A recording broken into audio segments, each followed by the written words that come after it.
Aquí vamos a hablar de la diferencia entre los grafemas y los sonidos. Es un tema que a veces confunde un poco a la gente y confunde porque no estamos acostumbrados a pensar en los sonidos. Pongamos un ejemplo del inglés. La palabra school. La palabra school tiene 6 letras. S-C-H-O-O-L. Pero ¿cuántos sonidos tiene esta palabra? Pues no tiene 6 sonidos. School tiene nada más que 4 sonidos, la S, la K, la U y la L, school. Un concepto importante, por tanto, es que la forma que usamos para escribir una palabra no refleja necesariamente el número de sonidos que tiene esa palabra. En inglés y en español empleamos una ortografía basada en el alfabeto romano. Las letras que usamos para escribir se llaman grafemas. Importante. Las palabras están compuestas por sonidos, que también llamamos fonos, y los grafemas no son lo mismo que los sonidos. Veamos algunos ejemplos. Hora y oro. Hora tiene 4 grafemas, pero la H no se pronuncia. Eje y coge. En estas dos palabras el mismo sonido está escrito con 2 grafemas distintos. En este ejemplo usamos un grafema para representar 2 sonidos. Éxito. La X representa los sonidos K y S. Y en otros casos usamos 2 grafemas para representar un solo sonido, como es el caso en mucho, perro y queso.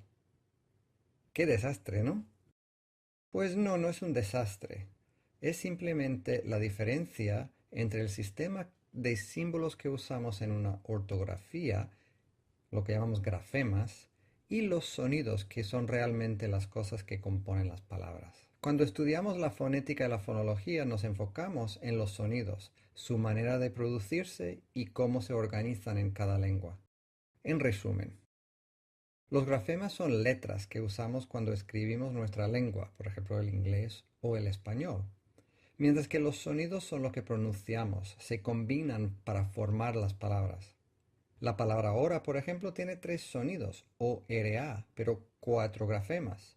Y mucho tiene 5 grafemas, pero 4 sonidos. Y si queremos escribir, digamos, los sonidos que hay en una palabra, no utilizamos el término escribir. Utilizamos el término transcribir y empleamos un alfabeto fonético para que cada sonido esté presente en la transcripción. Un ejemplo sería éxito, que es su representación en grafemas, y éxito, que es su transcripción fonética.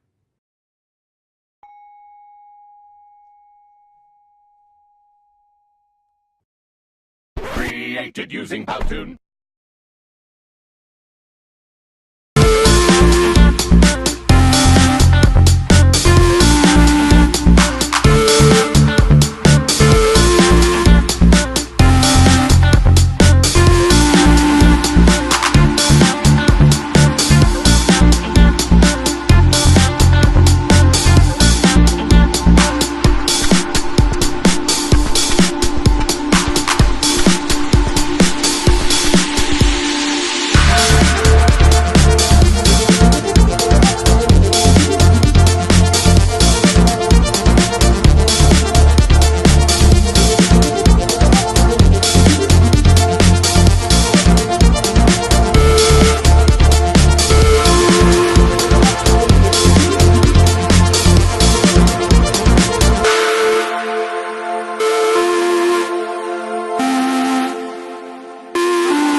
La familia Martínez ha recibido una carta de la hija, María, que está de campamento en Segovia. Pero algo pasa. Cada uno de los que empieza a leer el texto cae desmayado antes de terminarlo. ¿Cuál es la razón? A María nos la enseñaron a utilizar los signos de puntuación que, además de dar coherencia al texto, marcan la entonación y la respiración durante su lectura. Para explicarlos utilizaremos la carta de María. Esta es la primera parte. El primer signo de puntuación que usaremos aquí serán los 2 puntos, porque siempre se escriben después del saludo de una carta. También encontramos 2 puntos antes de una enumeración, por lo que los pondremos aquí. El siguiente signo que tiene que aprender María es la coma. Con ella señalaremos una pausa dentro de la oración. Nos sirve, por ejemplo, para separar las palabras de una enumeración. Canto, coma, hago talleres, coma, voy a la piscina. Se utiliza además para aislar expresiones como a veces. También cerraremos con comas mi compañera de habitación, porque las aclaraciones dentro de una oración siempre se ponen con este signo. Otro uso de la coma es aislar al vocativo, por lo que pondremos coma antes y después de mamá. Conozcamos otro signo de puntuación, las comillas. Estas sirven para reproducir citas textuales. Esta frase la dice Estela, por lo que pondremos comillas antes y después de ella. A veces se introducen incisos dentro de las oraciones, como es este caso. Para señalarlo, se aísla la aclaración mediante los guiones. No es su única función, también se ponen en las enumeraciones y precedida de un punto en los epígrafes de un libro o tras el nombre de los personajes en una obra de teatro. Prosigamos. María le hace una pregunta a su madre, ¿verdad? Esa cuestión debe señalarse con los signos de interrogación, que indican que va a comenzar y que finaliza una pregunta. Los de exclamación, por su parte, representan la lectura exclamativa de la frase ¡qué bien! La primera parte de la carta ya está bien puntuada. Pasemos a la segunda. Aquí faltan puntos. Los puntos indican que una oración ha terminado y tiene por sí misma sentido completo. Existen 3 tipos de punto. El punto y seguido señala que el texto que vendrá después de la oración, que continúa en el mismo renglón, tiene relación con ella. Lo pondremos aquí y aquí, porque está relacionado que María conociera al niño, que se llame Juan, que se siente con él en el comedor y que a él tampoco le guste la sopa.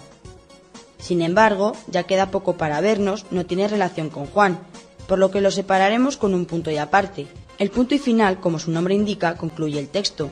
María termina la carta con la frase ya queda poco para vernos, por lo que la cerraremos con un punto y final. Pero María ha puesto de postdata «Tengo tantas cosas que contaros», una frase inacabada que como tal se concluye con 3 puntos que indican que una oración está incompleta. Pero hay más signos que María no ha utilizado. Las comas simples se utilizan para enmarcar significados o para señalar palabras donde no se puede utilizar la cursiva. El paréntesis señala aclaraciones que se producen en una oración, como la provincia donde se encuentra el pueblo, fechas o números. Si va detrás de números o letras es que está señalando una enumeración. Los corchetes tienen una función parecida a los paréntesis. Señalan datos aclaratorios, traducciones fonéticas o los capítulos en los que se encuentra un fragmento de texto. Si encierran 3 puntos, quiere decir que se está omitiendo una parte del texto.